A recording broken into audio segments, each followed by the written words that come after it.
سیمینار مشورتی که پلاتی سودا و صنعت ولایت سوخت با جلب نمایندگان سوبیکت‌های خواجگداری یعنی رهبران کارخانه‌های صنعتی و صاحبکاران دایر نمود. این نوبت به مسئله ضرورت بستن شرطنامه مهنتی بین کارگر و کارفرما بخشیده شده. از ضمن برآمد متخصصان و مسئولین این تشکیلات به پهلوهای مختلف قانون جمهوری تاجیکستان درباره حفظ مهنت، شرطنامه یا خود قراردادهای مهنتی، مضمون و طلبات قانونی مذکور، رعایت سندهای معیاری حقوقی عاید به حفظ مهنت و امثال آن روشنی انداخته شد. از ضمن تاکید گردید که بستن شرطنامه یا خود قرارداد مهنتی بین کارگر و کاردهنده و در مجموع همه تشکیلات و اداره و مؤسسه ها ناوابسته از شکل مالکیتشان، طلبات قانون و راه اساسی حفظ مهنت کارگر و حل درست مسئله های به میان آمده محسوب می‌یابد.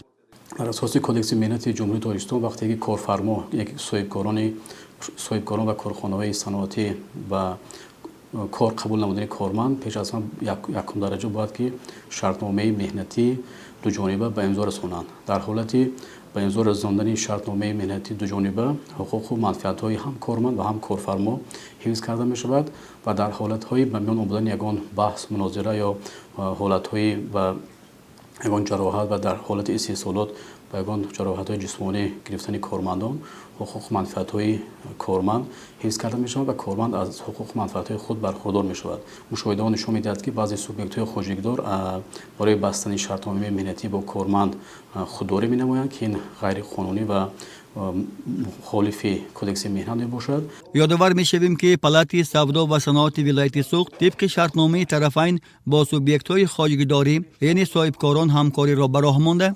در حل مسائل مختلف حقوقی، برگزاری سمینارهای بازآموزی عاید به رشد صاحبکاری و امثال آن فعالیت خود را به راه مانده است. الحال با پلاتی سودا و صنعت ولایت سوخت نزدیک 400 عدد کارخانه‌های استحصالی همکاری متقابلا سودمند را به راه مانده. در افزون نمودن حجم محصولات صنعتی و مالهای نیاز مردم سهمگذاری می‌نمایند.